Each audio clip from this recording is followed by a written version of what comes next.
Have you ever heard of anyone being convicted or at least prosecuted for crimes that they committed, especially economic crimes?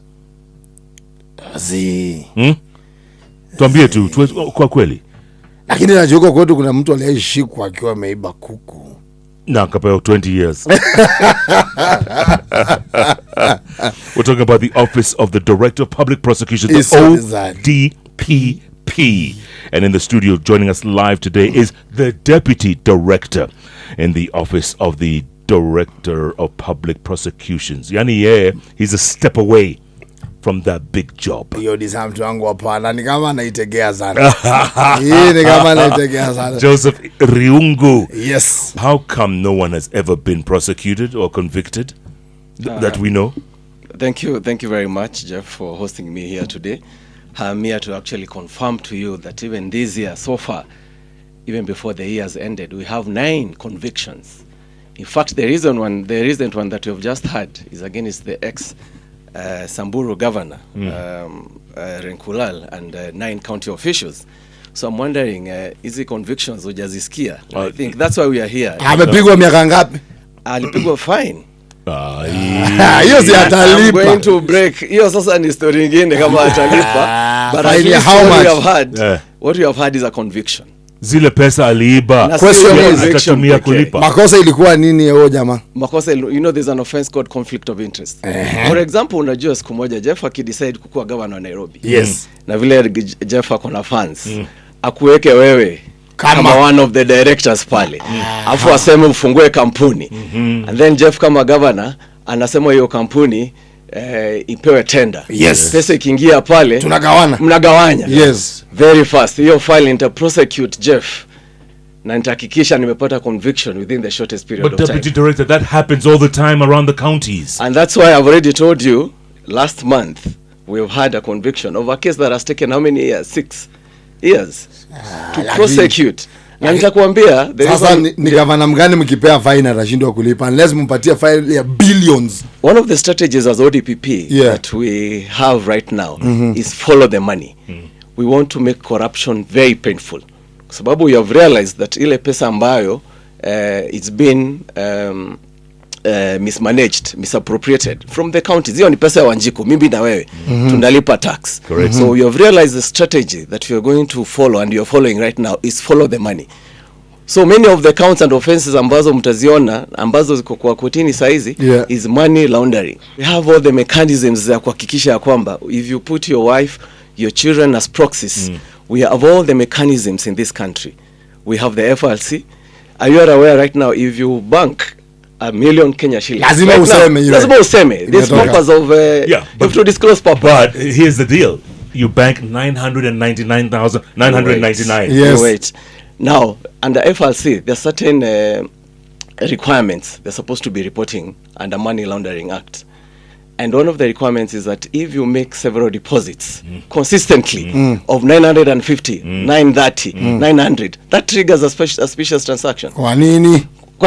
Wewe nikuulize, wewe ni Mkenya gani uko na pesa kama hizo every week? And I can tell you, we have cases that we're prosecuting in court, Jeff and Igumba. Unapata ya kwamba the audacity ambayo watu wako nayo, that's why you're very strict right now on corruption. Mtu ana deposit 900,000 saa 6, saa 7 ame deposit the same day, saa 8 ame deposit the same amount, same 950 bank or different bank. All that data mko nayo? Tuko nayo. Anyway, we'll come back to the cases. Ofisi yako agenda ni gani? Nyinyi ma prosecutor ama ni chief prosecutors ama ni mnatofautianaje na wale prosecutor ambao tunakuaga nao kwenye mahakama yetu ya juu, ya chini? Sasa ndio sababu niko hapa. Yes, tafadhali. Office of the ODPP is anchored under the Constitution of Kenya and Article 157. Mmesikia kwamba in all the discussions that have been here in the public, sovereign power belongs to who? Mimi na wewe. The people. The people. How do you exercise it? Kwenda kupiga kura. And Article 157, Kenyans through a referendum decided that this constitution, we need to have an independent office ambayo created the Office of the Director of Public Prosecutions. In other words, we are the ministers of justice. This is the role of the investigator. For example, right now, Jeff akidecide kukupiga ngumi, hautakuja kwa ofisi yetu. Utaenda wapi size immediately? Central Police. Central. Utaenda Kilimani. Kwa nini hiyo nitauliza swali. Iko karibu. Sasa ukienda Kilimani, Yes. utaenda upate pale kuna OB. Kwa OB, the enter anasema Igumba, nikikuwa kwa studio on the 14th of October. Jamani. Jeff alinipiga ngumi. Kunguta bwana. And then sangapi? Mshahidi alikuwa nani? Tuko na David nao wako hapa. Lazima uandikishe statements. Yes. Kidogo huo ambao ndio uchukue nini? P3. Yes. What I'm talking about is that's the role of the police to come up with an investigative file na ile ushahidi. Akimaliza na hiyo file na hiyo ushahidi, then he submits that file to the office of the Director of Public Prosecutions to ensure that all the rights are safeguarded. Ambaye ya mtu ambaye who has been alleged to have Kosewad na ambaye pia amefanya nini?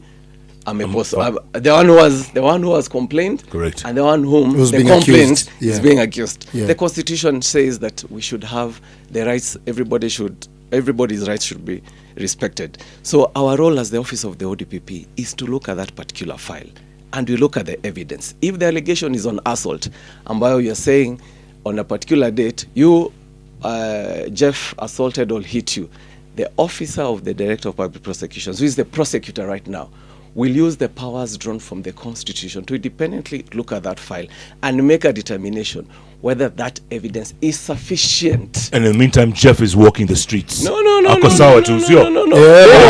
Meanwhile, Jeff, you are entitled to a police bail. Because assault is a minor offense. Right.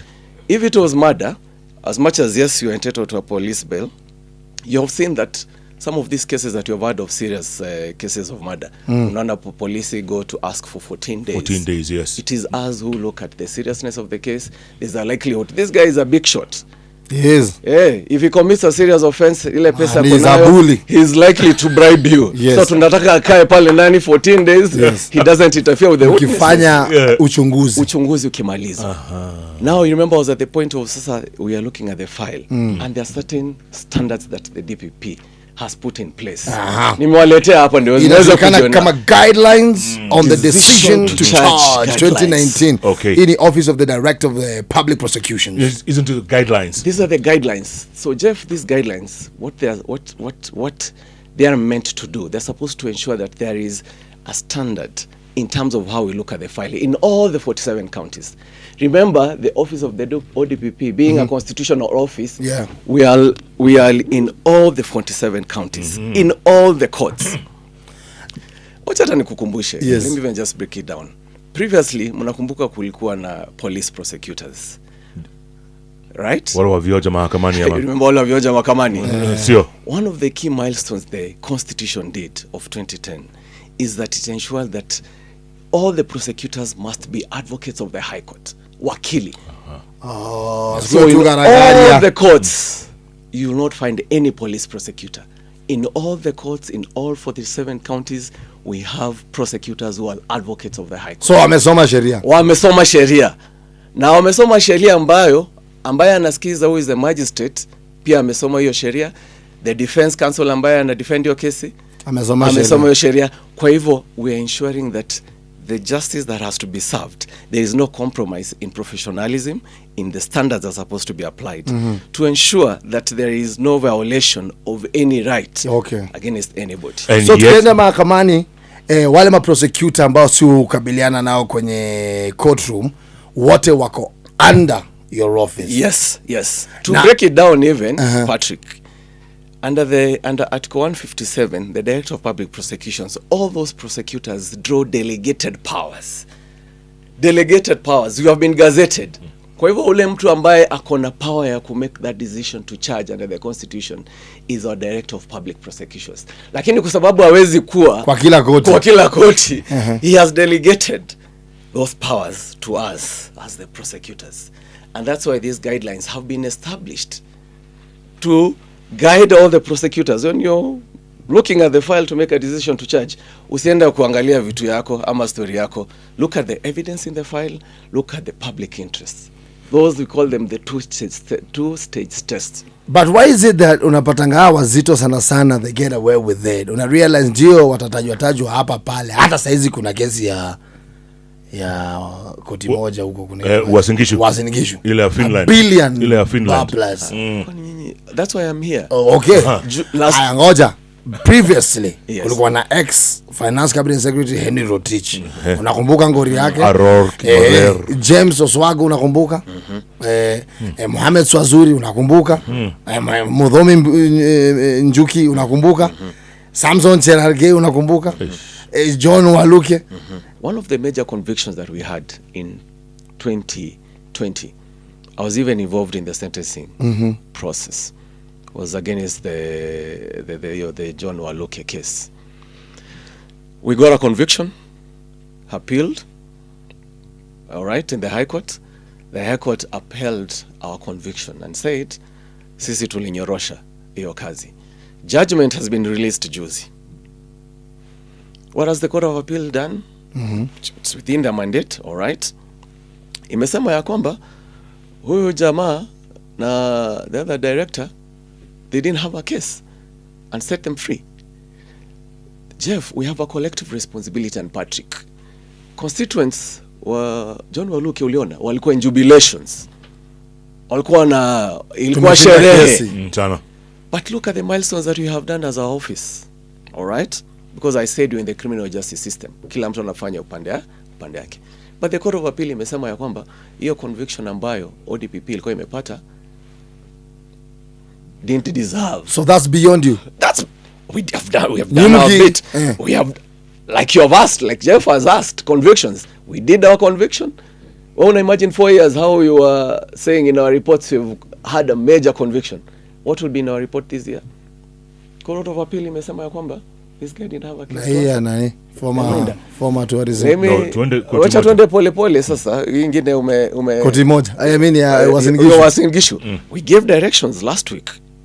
Meaning what? What we already gave directions. What Jeff was saying is that the Director of Public Prosecutions directed that the former Wasingishu governor, together with other officials who are then in that county, are going to face corruption. Mandago. They're going Jackson Mandago. They're supposed to face corruption related. They're supposed to answer to the corruption related offenses. That communication is out there. All right. Like ulize Patrick na Jeff, prosecutor hawezi kuwa pia ndio ana arrest ama anashika mtu. So sisi we have already looked at the file, you have looked at the evidence. Mkaona hakuna kesi na tuko tayari, we are ready. Lakini koti kikuja itupilie mbali. That's why unaona hizi standards, the standards that we're talking about. On our bit, we ensure that any case that we are proceeding with to court, all the gaps have been addressed. Some of the issues that maybe the Court of Appeal is raising about the High Court, we ensure in any subsequent cases these cases have been addressed. Najua mmeuliza some of these cases like Henry Rotich where we withdraw. Court of Appeal imetuambia kwamba we should not have charged in the first place. What do? In any battle, you retreat. Unahakikisha kwamba evidence imefanya nini? Imeiva. Una change strategy. And that's why the Constitution, the Kenyan people and the Kenyan citizens said that the DPP can have the power to continuously review a matter. Ikifika mahali nusu, I've had a corruption case, Jeff. Unapata ya kwamba one of the witnesses who is supposed to come and testify against the governor or an ex-governor used to be his employee. Ndiye alikuwa amemwandika hiyo kazi. Akiingia pale, ile ushahidi wote ambaye alikuwa amesema ndio iko hivi, anabadilisha. So one of the strategies that we are doing as ODPP is that any county-related cases, we get expert witnesses, independent witnesses. Tunapata auditor ambaye hajafanya kazi kwenye ile county so that there is no likelihood of interference. Or compromise. Do you have witness protection? Oh yes, absolutely. That's a different. That's a different agency altogether. There are certain requirements that you need to look at before you place somebody in a witness protection agency. It's one of the agencies we work with closely. Moving forward is to assure you that we shall ensure that the Constitution is upheld and our office does not choose whether it is small or big fish. So Jeff, any file that is submitted to us touching on who or who, we shall deal with it perpendicularly. We have our social media platforms. We have our Twitter, we have our Facebook, all right? We have our active call lines. So we are so open. And zote ni ODPP. Zote ni ODPP. Hashtag ODPP. Ukiingia pale, Twitters, on FB, put your message, we shall respond.